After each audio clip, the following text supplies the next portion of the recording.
Hey, this is Eric, and this video is one in a series of videos on Google Meet.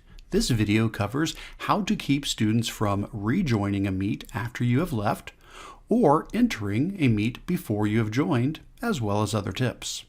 When it comes to using Google Meet in schools for video conferencing, it is understandable for schools to not want students to be able to join a meet when a teacher is not there, and also for students not to be able to rejoin the meet after the teacher has left.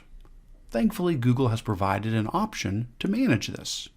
Now, this video is to show teachers how to do this, but be aware there are some settings that your tech administrators will need to adjust before this will work. I have made a separate video just for the tech admins on how to keep students from starting or recording a meet, which can be found with all the rest of the videos in this series at www.controlaltachieve.com/meetvideos. Now, assuming that your tech folks have adjusted the settings that they need to change, here's how you, as a teacher, can keep students from joining a meet before you or after you have left the meeting. The key to this is using what Google calls a nickname when creating your meet. Normally, there are several ways to create a meet, including with a Google Calendar event or by letting Meet create a 10-letter join code or web link for you. However, neither of these methods can be used if you want to prevent students from being in the meet without you. For example, if you create a meet through Google Calendar, or if you let Meet generate a link or 10-letter code for you, then students will be able to use the code or link to join the meet anytime they wish, including before you have started the meet and after you have left the meet. Instead, you need to create the meet with a nickname. Here's how that works.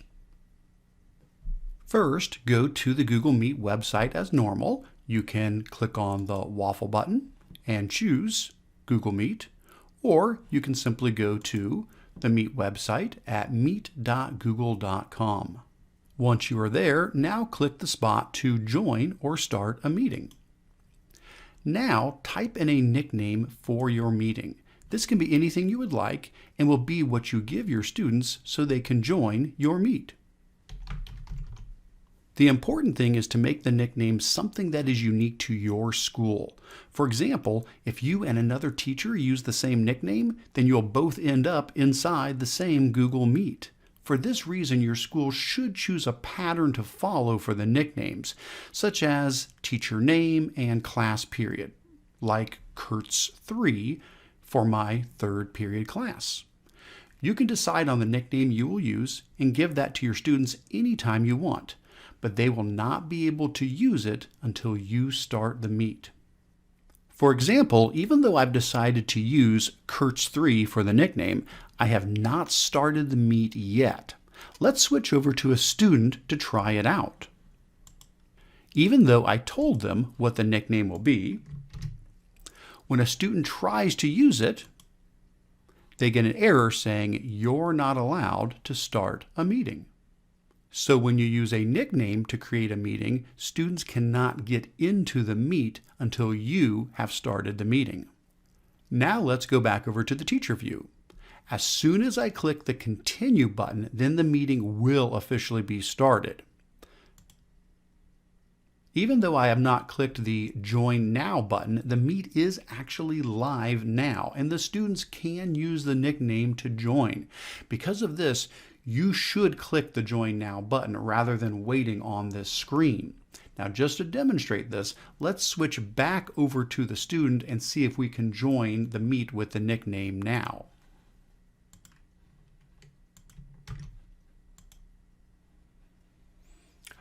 And there we go. As you can see, the meet is actually live and the student could join. So let's come back over here to our teacher view, and we will go ahead and click the Join Now button as the teacher so that the students are not in there without us.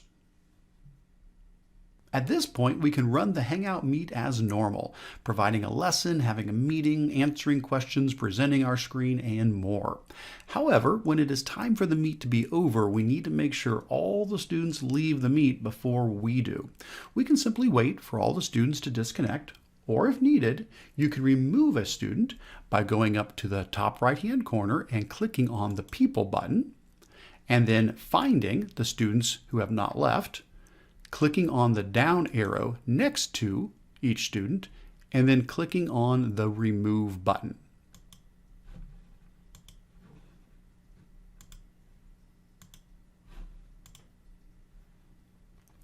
Once all of the students have left the Meet, you can then safely disconnect as well. So let's see what happens if a student tries to rejoin after everyone has left and you have left too. If the student tries to rejoin the meeting using the same nickname and you are not in the Meet, they will get the same error as when they tried to connect before. You are not allowed to start a meeting. However, what if the student took note of the web address or the 10-letter code for the Meet? Well, if they tried to connect with either of those, they'll get a different error saying the meeting code you entered doesn't work. In short, if you use a nickname to create a Google Meet, students cannot join the Meet before you start the Meet, and they cannot rejoin the Meet after you have left. Also note that you do not have to come up with a new nickname for each time you meet with your students.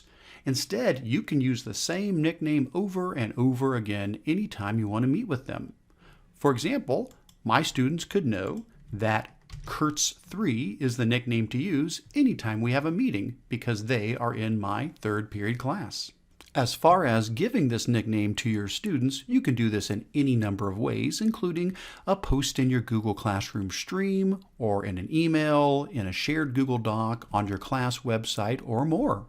Please note, nicknames only work with accounts from your own school, so people cannot join your Meet with the nickname if they're using a personal Gmail account or an account from a different school district. Your students need to be using their school-provided Google account to join your Meet using the nickname you have chosen and shared with them. So those are the basics for how to keep students from joining or rejoining a Google Meet without you. Check out the other videos in this series for more training on how to use Google Meet. The full list can be found at www.controlaltachieve.com/meetvideos.